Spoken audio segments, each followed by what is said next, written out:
what if walang Filipino community na mga events dito sa Japan or kahit sa ibang bansa or abroad? Ano yung magiging epekto kaya ng mga naninirahan nating Filipino sa abroad or sa Japan? Eto, magandang tanong din 'to 'no, Eddie.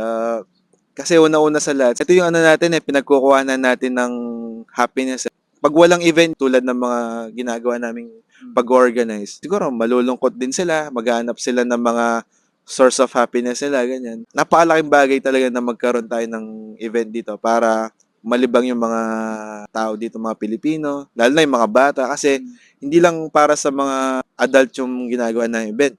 Most especially, tumututok din kami sa mga bata. Buti na lang na-mention mo abot yung sa mga bata kasi 'di ba? Since 'di ba meron tayong mga bata na dito na pinanganak, dito na lumaki.